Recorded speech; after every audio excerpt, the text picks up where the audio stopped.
Hey guys, it's Austin with Austin's Car Scene, and I just got done filming our Mustang Mach-E walk around. If you haven't seen that yet, go check it out. But this video is all about EV ownership, the driving experience, what you can expect, what you should know, and also everything else that you can expect as far as EVs are concerned. Hope you guys enjoyed the video. So the first topic that we're going to address as far as it pertains to EVs is going to be charging. In this vehicle right here, you can see the port. This is the standard port. However, they are switching. Tesla has won the port war. There was a war over which port should be used on all the new EVs coming out in the US, and Tesla has officially won. GM and Ford have both thrown in the towel on this SAE 17 something or other yada port that was going to be the standard throughout the industry. It's now going to be the two-pronged Tesla port, which there's some debate over which one's better, which one's not. But the good news is that there is adapters to help you if you have one of the old ports or you have one of the old chargers, and they're not that expensive. You can look on Amazon. They're typically $50. At the most, they're $100 for a really nice one that comes with a super good warranty. So the adapters work great. The only thing you have to look out for is on certain vehicles. I know Teslas are prone to this. If you don't buy a nice enough adapter or it doesn't have the software built into the adapter, the car may not communicate with the charger effectively. So it's something to look out for when you're buying these charger adapters. Just make sure, maybe read the customer reviews, find somebody with the same car as you have. And quite frankly, unfortunately, you can't test every single charging network in the US because there's so many of them at this point. There's Electrify America, there's Blink, and 50 others that I can't even think of right now. The good news is that this car, at least the Ford EVs, have it built into the screen where you can look up all the different chargers through all the different networks, and it'll tell you before you even get there if your car will work, which is a really nice feature to have, especially on an EV if you're trying to do a road trip. Now, the big question needs to be asked, how often do you need to charge one of these? Well, the even better question is, how often are you driving? This vehicle right here has a 260-mile range. So what that means is if you drive 5 miles a day, you could probably milk 2 weeks of charge out of this. But if you drive more like 20, 30 miles a day, you may need to charge this every second or third day. And if you're doing large road trips, well, that's where it gets interesting. That's where you use the software that's in the vehicle, as well as maybe a phone app, maybe a good website that'll allow you to find all the charging stations that you may need during your trip, during your journey. There's even websites that you can use to chart out a whole list of where you want to go. You can put where you're starting, where you're ending, and it'll plan out your whole trip as far as what chargers you need to stop at, how long you need to charge for.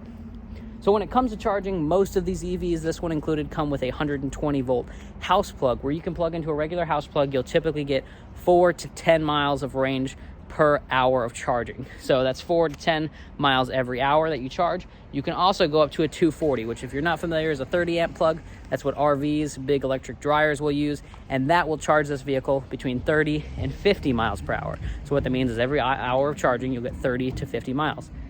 And one of the larger level 3 superchargers that you'll find out and about in the world, the Electrify Americas, the Walmart parking lots, the Tanger outlets, those chargers, like I said, level 3, will charge a whole battery in about an hour and a half. Ranging may vary. And what I mean by that, by the way, if you're not familiar with the EV charging, is that the voltage that's available at the actual individual charging station can fluctuate throughout the day based on how many vehicles are charging, based on how much usage is actually available on the grid. And so you may think that a charger will charge your vehicle in 45 minutes, except when you get there, there's 2 vehicles parked next to each other charging on the same charger, which effectively doubles the charging time for both vehicles.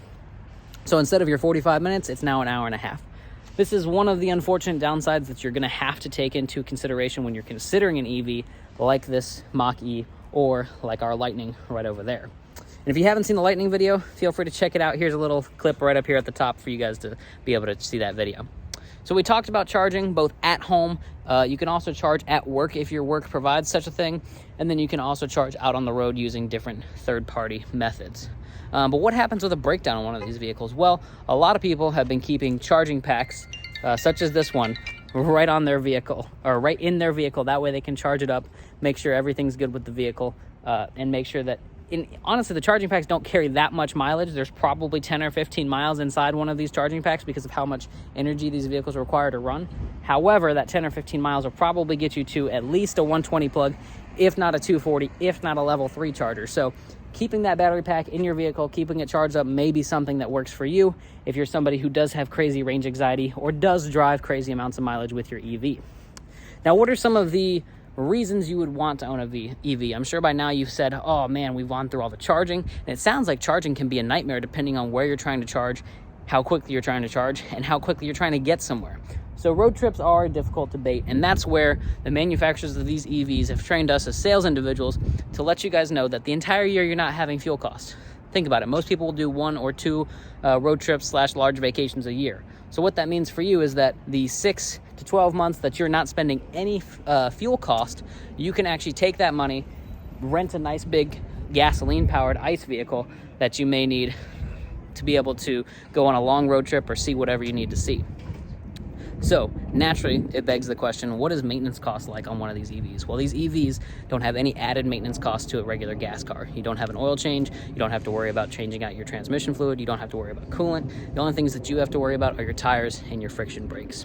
With that being said, so naturally, the next question is, you don't have to buy fuel. You don't have to do maintenance. The car will figure out long road trips if you do have to go on them, or you could rent a gas car to go on that 1 or 2 road trips you have a year. So what's to love, what's to hate? Well, the things to love are that this car is super, super quick. It also looks amazing. If you have this in your driveway or at work, people are definitely gonna know that you're there, because this is not your run-of-the-mill vehicle like you see everywhere else. This is a special car, and it definitely looks special, and it tells everybody that you're special because you bought a fully electric, fast as hell, Mustang Mach-E. And on top of that, you're never gonna catch anybody at the gas station that you don't like anymore. You know why? Because you'll never be there. You can go home, charge up on your 120 outlet, not really spend a whole lot of money on charging this thing every month, and just enjoy your maintenance-free electric ownership. And because this is a Ford, not a Tesla, you can take it to any Ford dealership you want for maintenance, all over the country with their huge dealer network. No more waiting 3, 4, 5 weeks for them to come pick up your Tesla, take it to a center in Texas, repair it, and then bring it back to you. This vehicle can be done right here at your local Ford dealership. Thanks for watching, guys. If you're enjoying the channel, make sure to like the video, subscribe, hit the notifications bell. Make sure to comment down below. Let me know what I missed, what I said wrong. Let me know if you guys are loving the videos. And if you are, thanks, guys. Have a great day.